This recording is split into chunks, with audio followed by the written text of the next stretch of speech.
Americans are being red-pilled like never before as these mob-instigated riots are guaranteeing President Trump's reelection. In this video, we're going to take a look at the fallout from the whole Breonna Taylor decision in Louisville, how the new round of riots are not just disgusting more and more Americans, but also turning more and more voters to President Trump and the Republicans, which means that these riots are the greatest gifts that Trump could get to guarantee his reelection. You are not going to want to miss this. Greetings, everyone, patriots all across the globe. Dr. Steve here with you. Great to be with you as always. A very warm welcome to all of our first-time viewers. We post 2 videos a day, analyzing current events, analyze some super awesome conservative trends so we can all live in the present in light of even better things to come. So if you haven't already done so, you know what to do. Make sure to smack that bell and subscribe button. It'd be an absolute privilege to have you as a regular part of this channel where each and every day we get to celebrate, yes, the inevitable collapse of left-wing globalism and the unstoppable rise of a new conservative age. Let's start by giving a huge shout out to the sponsors of this video, and that's the makers of this beautiful 2020 Christ the Last Supper coin. Now, you're not going to believe this. This limited edition, highly sought after coin is actually being given away completely for free until it runs out. So on the front side, you have a beautiful etched out illustration of Christ, and on the reverse side, it's a perfectly etched illustration of the Last Supper. It's absolutely beautiful, wonderful keepsake. Now, like I said, for a limited time, the Last Supper coins are free. So they're going to go fast. So you need to click on that link below today before they're all out. Once they run out, gang, that's it. You're not going to have another chance like this one again. So don't wait. Make sure to click on that link below and include this little blessing in your life today. All right, gang. So let's dive right in here. The fallout from the Louisville grand jury decision not to charge any one of the police officers for the killing of Breonna Taylor is upon us. And as expected, the BLM mobs are out and about doing what they do best, which is to destroy and maim and desecrate and demolish and scream and accuse and denounce. And in the process, as could be easily predicted, 2 police officers have indeed been shot. Fox News is reporting that the 2 police officers shot in Louisville are currently being treated at a hospital for non-life-threatening injuries. Hopefully now the location of this hospital has not been made known to the public, because then what that might do is they, like in LA, when those 2 police officers were ambushed, shot in their car, BLM members may end up, as you remember, they actually formed a mob outside of the hospital where the 2 shot deputies were being treated. And the mob actually tried to block people off from entering into the hospital. They were actually trying to disrupt the treatment of the officers in the hopes that, in their words, these pigs would die. So thankfully, these 2 police officers in Louisville are recovering. One was shot in the abdomen, just below the bulletproof vest. The other one was shot in the leg, and it's being reported that at least 1 suspect in the shooting is in police custody. Now, the rationale for the grand jury's decision not to charge any of the police officers for Breonna Taylor's death is coming out in the midst of all of this mob rule insanity. Again, now, if you're not familiar, what we're basically hearing from the likes of Kamala Harris and other wannabe self-appointed leaders of the BLM movement, which, by the way, I think should no longer stand for Black Lives Matter. I think BLM should stand for Black Leftist Mobs, right? That's what Kamala Harris wants to lead. She wants to lead these Black Leftist mobs, and we know that because she's now tweeting things out like this. Check this out. We must never stop speaking Breonna's name as we work to reform our justice system, including overhauling no-knock warrants. Now, it's turning out, according to the grand jury's assessment, it's turning out that this tweet is patent nonsense. It's as if Harris didn't even read the rationale for the grand jury's decision, which makes her even more reprehensible as a public servant. According to the New York Times, no less, Kentucky's Attorney General said that the grand jury investigation did in fact confirm that the police had properly knocked and announced their presence before entering into Breonna Taylor's apartment.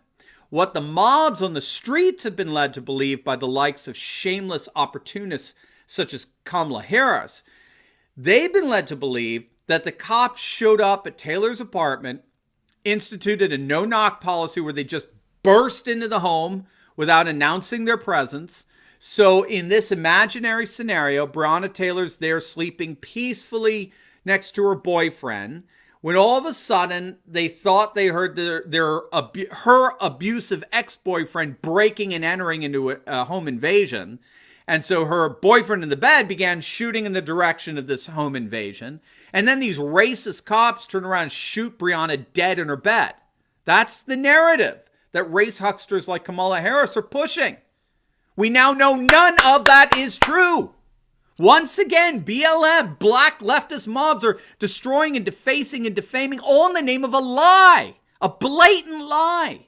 The grand jury did indeed confirm that the police knocked and announced their presence. There was no ambiguity there. They announced that they had a warrant for the arrest of Breonna Taylor's boyfriend, and for whatever ridiculous, nonsensical reason, he decided to shoot at them, striking one of the officers, Sergeant Mattingly, who was shot by Taylor's boyfriend. Again, very interesting that Kamala Harris doesn't seem to give a rip about this officer who was shot in the line of duty by a fellow that she sure as heck wouldn't want to have as her neighbor.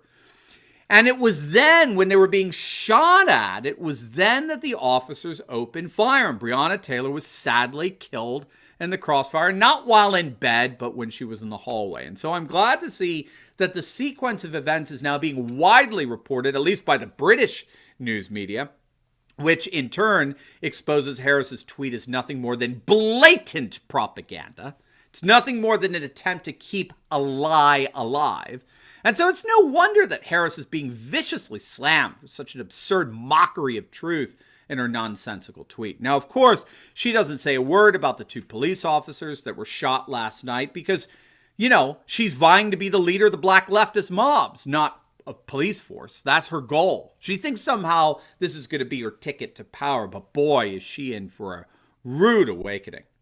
As we're seeing riots break out now throughout our nation, however predictably, what you can also be sure of is that we're seeing a massive backlash, a massive red pilling of Americans like we've never seen before.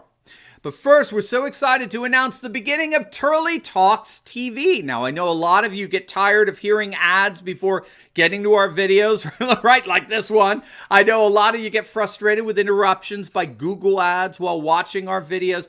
And I know a lot of you have expressed deep concern about cancel culture on YouTube and the risks that cancel culture poses to this channel. Well, friends, that's why we're introducing Turley Talks TV. By clicking on the link below today, you can get sponsor-free videos each and every day that are completely immune from left-wing cancel culture. You can watch our videos from any platform, on any device, and stay updated on the rise of a new conservative age. So sign up today at turleytalks.tv and watch from anywhere for just $4.99 a month. What are you waiting for? Just click on that link below to sign up, and let's enjoy the rise of this new conservative age together. All right, so what do I mean about this massive red pilling of Americans in the face of these riots? On a number of our other videos, we featured a Princeton study that found that riots and acts of civil violence and destruction have the consistent effect of making America more conservative. An assistant professor at the Department of Politics at Princeton recently published a paper concluding that the political effects of riots consistently benefit the political right. And what he found was that when race riots break out, the political consequences of those riots involve the Republican candidate getting 6 to 8 percentage points more support than from the previous election, the election held before the riots. And we're already seeing that very pattern that this Princeton study uncovered come to fruition right before our very eyes. For example, how else do you explain the ratings implosion that we're seeing with professional sports since they decided to get woke, right? Now, you would think that as Americans are becoming, more and more supporters of BLM, and they would exemplify that support by tuning in more and more to the newly woke NBA and NFL and even Major League Baseball.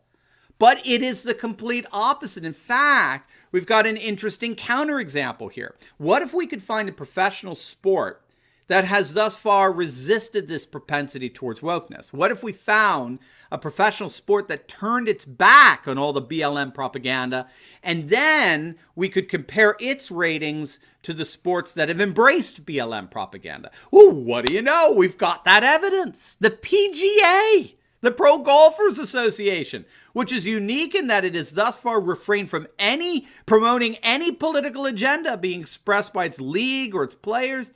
The PGA is currently outrating the NBA, NHL, and Major League Baseball. That's never happened before. And it's not a coincidence that it's happening now. And it's because virtually every poll out there is showing that support for BLM is dropping dramatically.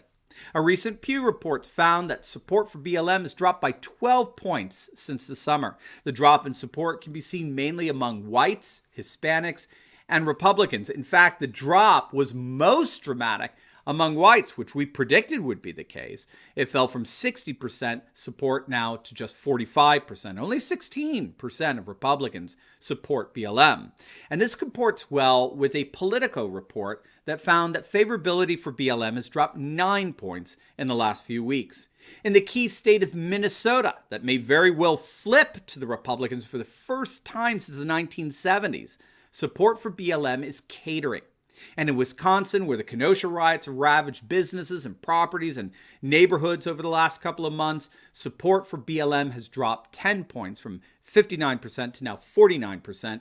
Unfavorable sentiments have risen a comparable 10% from 27% to 37%. But again, I think this is just one side of the equation. It could be that people are just turning off BLM, turning their backs to it, and not going any farther with it. But what we see on the other side of the equation is the poll numbers for President Trump absolutely surging. Rasmussen has been tracking Trump's approval rating, which hit an all-time high of 53% over the course of the last several days. Last week's Rasmussen head-to-head polling showed Trump for the first time taking the lead over Joe Biden. And what's interesting there is we can go back and see Trump's steady rise in approval. So if we go back a couple of months to, say, the end of July, Rasmussen has Biden leading Trump by 8 points. If we go back 4 weeks ago, we find Rasmussen having Biden leading Trump by 4 points. If we go back 2 weeks ago, Biden is leading Trump by 2 points, right? Do you see the trend? So as BLM movement is going down, Trump support is proportionately going up. And so I think we're safe to say that the political pattern that was uncovered by this Princeton study is actually playing out right before our very eyes. We're seeing more and more Americans, in effect, getting red-pilled like never before. Not only are they disgusted by these mob-instigated riots, but they're more and more turning to President Trump and the Republicans as the only ones standing in the way of their collective insanity. Now, before you go, make sure to like this video, comment down below, and subscribe to my channel. And you will definitely want to check out my latest video I just uploaded on how Ghislaine Maxwell's friends predict she is really going to sell out Bill Clinton as new bombshell revelations emerge. You're not going to want to miss this, so make sure to click on the link, and I'll see you over there. God bless.